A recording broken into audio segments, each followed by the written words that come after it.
Good morning students, welcome back to Hindi class. Take out a Hindi book. कल हमने पढ़ा था कि एक सेठ और तेजा नाम की किसान की कहानी पढ़ी थी। सेठ था, वो कहीं जा रहा था, उसको बहुत तेज़ प्यास लगी तो वो उसने एक झोपड़ी देखी थी। झोपड़ी के पास गया तो उसने तेजा नाम के किसान से बोला कि मुझे प्यास लगी, क्या तुम पानी पिला सकते हो?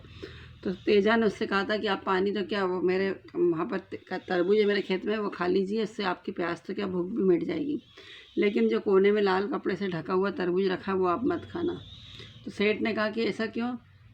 तो उसने, अगर मुझे वही खाना हो तो उसने कहा कि नहीं, वो तरबूज मैंने अपने नगर के सेठ के लिए रखा है, जब मैं गाँव से शहर जाऊँगा तो मैं अपने सेठ को वो तरबूज दूँगा।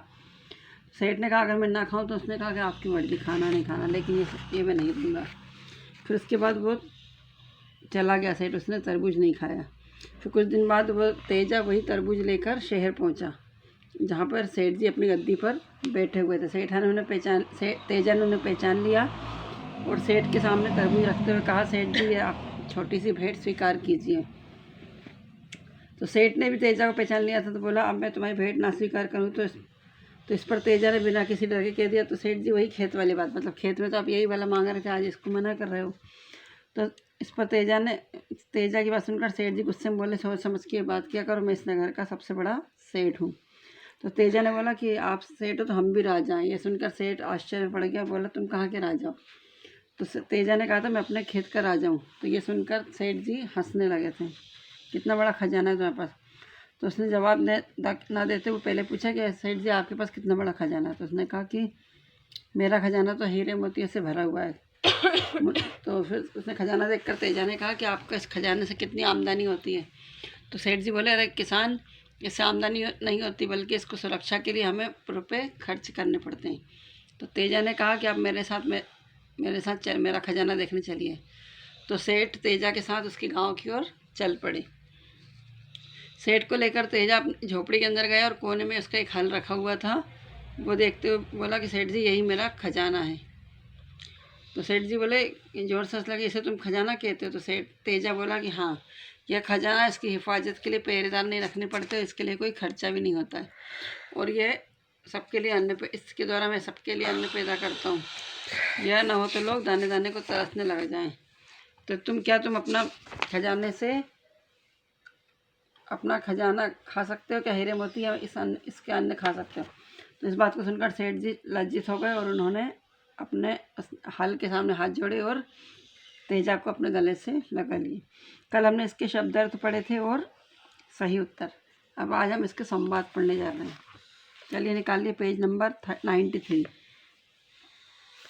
ये संवाद किसने, किससे और कब कहे? इसमें अगर मैं उसी को खाने का चाहूँ तो, किसने कहा था? ये सेठ ने। किससे कहा था? तेजा से। कब कहा था? जब तेजा किसान ने लाल कपड़े से ढके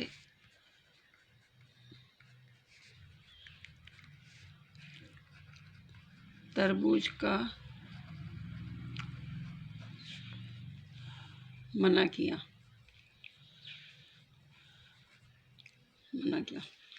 मैं अपने खेतों का राजा हूँ। किसने कहा था? तेजा ने। किससे कहा था? तेजा किसान ने। किससे कहा था? सेठ से। कब कहा था? जब सेठ ने कहा था कि मैं नगर का सबसे बड़ा सेठ हूँ।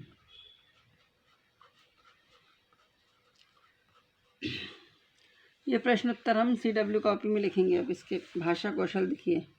जा तथा जा और फा तथा फा में अंतर समझिए। बोलने पर जीभ ऊपर के मसूड़ों से टकराती है तब उसको क्या बोलते हैं? जा, जैसे जाल। और जा बोलने पर दांत जुड़ जाते हैं और बीच से आवाज आती है, जैसे खजाना। जा। फा बोलने पर दोनों होंठ जुड़ जाते हैं, जैसे फल। फा बोलने पर होंठ गोल घूम जाती, जैसे फौरन। तो इसके शब्द हमको लिखना है। जा से बनेगा जंगल और जनवरी, और जा से बनेगा हाज और ज़मीन। फा से बनेगा फल,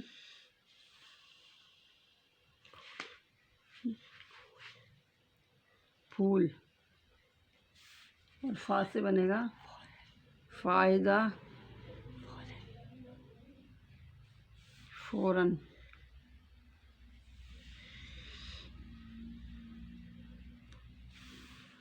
अब रेखा खींचे शब्दों के विलोम शब्द भरकर वाक्य पूरे कीजिए। महल बनाए, तो किसान की झोपड़ी आएगा यहाँ पे।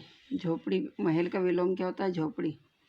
किसान की झोपड़ी राजा के महल से बहुत छोटी थी। ये तरबूज अंगूर खट्टे, ये तरबूज यहाँ पे मीठे मीठे हैं और ये अंगूर खट्टे हैं। इस सवाल का जवाब